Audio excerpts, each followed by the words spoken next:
तो जय मसीह की, प्रभु यीशु मसीह के मधुर और मीठे नाम में प्यार भरा नमस्कार और सलाम पहुंचे। और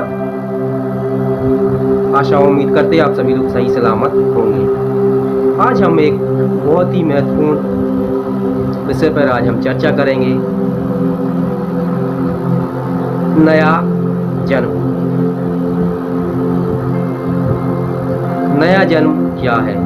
यूहन्ना रचित सुसमाचार उसके 3 अध्याय उसके 5वें पद में यीशु मसीह एक व्यक्ति से कह रहे हैं, मैं तुझसे सच सच कहता हूँ, जो कोई जल और आत्मा से न जन्मे वह परमेश्वर के राज में प्रवेश नहीं कर सकता। तो मेरे प्रियो, जल और आत्मा का जन्म ये क्या है?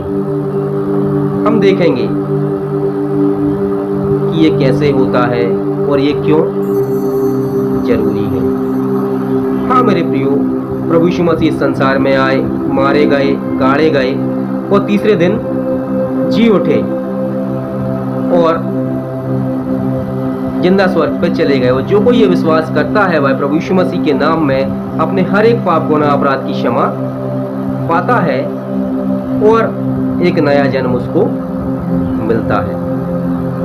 हाँ मेरे प्रियो, नया जन्म पाने के लिए सबसे फर्स्ट स्टेप है मन फिराना। अब ये मन फिराना क्या है? हाँ मेरे प्रियो, मन फिराना ये है कि हम अपने पुरानी बातों को, अब कौन सी पुरानी बातें? पुरानी बातें ये कि गलत काम करना, गंदे विचार रखना, गंदी बातों को अपने मन में करना, हर एक वो बुराई जो परमेश्वर के विरोध में है वो पाप है। उन सारी चीजों से हमको मन फिराना है। और दूसरी बात जो है कि मन हम कैसे फिरा सकते हैं? नया जन्म पाने के लिए मन हम कैसे फिराएं? कैसे हमारा मन फिर सकता है? बाइबल बताती है सब के सब पापी हैं और सब परमेश्वर की महिमा से रहित हैं। तो हमारा मन कैसे फिर सकता हो? कैसे परमेश्वर की महिमा आपको और मुझको मिल सकती है? तो मेरे प्रियो, बाइबल ये भी बताती है कि जब हम पापी ही थे तब मसीह हमारे लिए मरा। मन फिराना है। और दूसरी बात यह है कि हमको विश्वास करना है कि यीशु मसीह इस भटकी हुई सृष्टि का उद्धार करता है। यदि मैं यीशु मसीह के नाम से प्रार्थना करूंगा, यीशु मसीह के नाम से अपने पाप गुनाह अपराध मानूंगा, तो मुझे नया जन्म मिलेगा। हाँ मेरे प्रिय, और तीसरी बात जो है परमेश्वर के आज्ञाकारी या परमेश्वर के प्रति समर्पित होना, तब ये नया जन्म संभव। अब आप कहेंगे ये कैसे हो सकता है? हाँ मेरे प्रिय, जिस दिन हमने मन फिरा लेते हैं अपने पापों से, श्रापों से, यीशु और यीशु मसीह के नाम के ऊपर विश्वास कर लेते हैं, उसी दिन हमारा नया जन्म हो जाता है। और अब बात आती है जल का नया जन्म। तो मेरे प्रियो, ये है बपतिस्मा, कि जब हम यीशु मसीह के नाम के ऊपर विश्वास करते हैं, अपना मन फिरा लिया है, यीशु के नाम के ऊपर विश्वास कर रहे हैं कि वो ही उद्धार करता है और उसी के द्वारा हम स्वर्ग जाएंगे।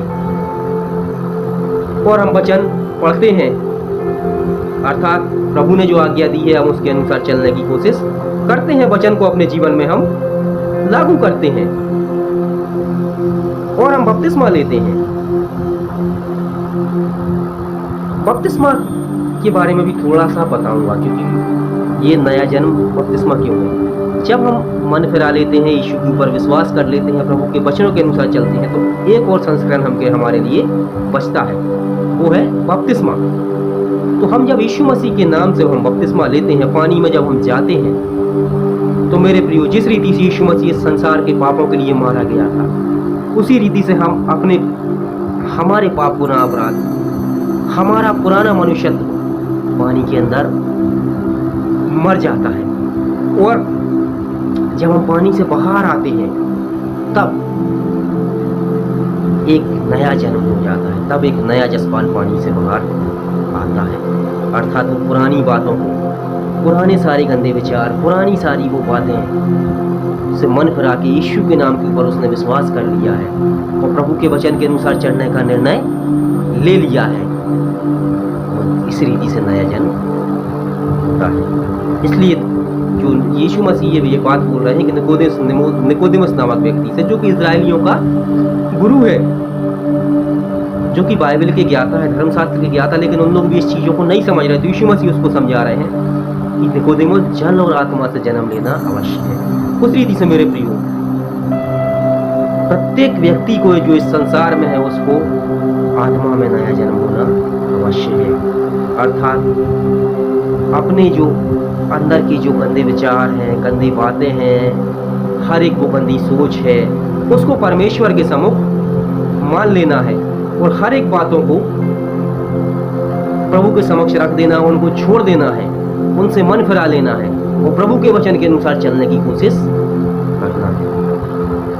अब देखिए, अब आप ये कहेंगे नया जन्म होने के बाद क्या गंदे विचार नहीं आते? आते हैं मेरे प्रियो, लेकिन उस समय हम प्रभु का वचन पढ़ते हैं तो प्रभु का वचन उन सारे विचारों को काट देता है।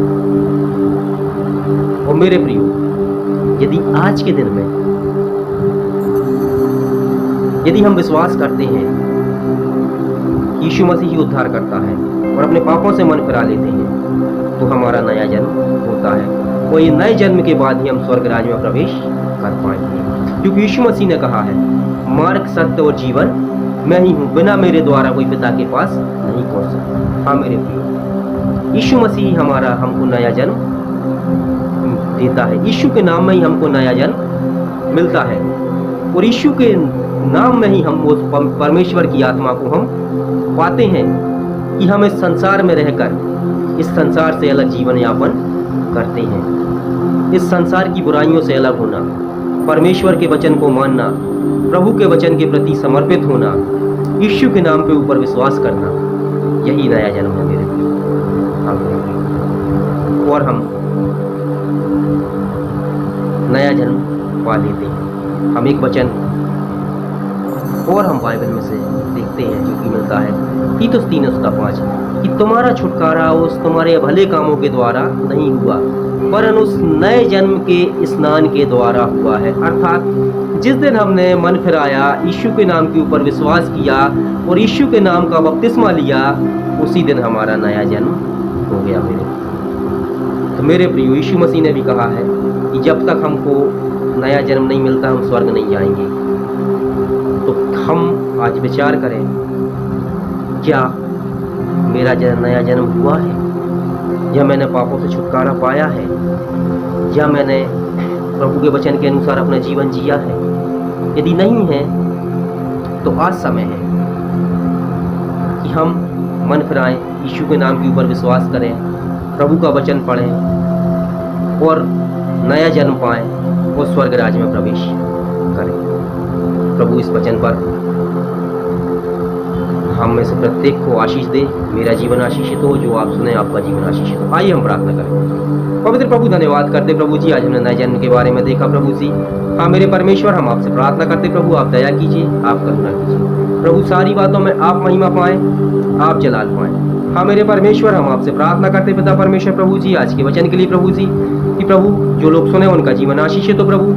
और प्रभु हर एक व्यक्ति इस वचन के द्वारा प्रभु आपकी ओर आए प्रभु, और आपके यीशु आप में नया जन्म पाए और उस स्वर्ग राज्य में प्रवेश करें मेरे परमेश्वर। आप प्रभु प्रार्थना करते हैं इस वायरस के समय लिए मेरे प्रभु जी, इस वायरस के दिन में जो लोग जूझ रहे हैं प्रभु जी इस बीमारी से, आप उन्हें छुएं और चंगाई प्रदान करें।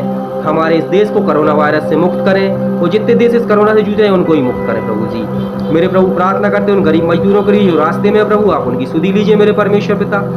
हर एक के जीवन में आप आशीष अनुग्रह कीजिए और दया कीजिए मेरे प्रभु जी। हाँ परमेश्वर, धन्यवाद करते हैं और आगे के समय को आपके हाथ में देते हैं और प्रार्थना यीशु आपके नाम मांगते हैं। आमीन। आप समझ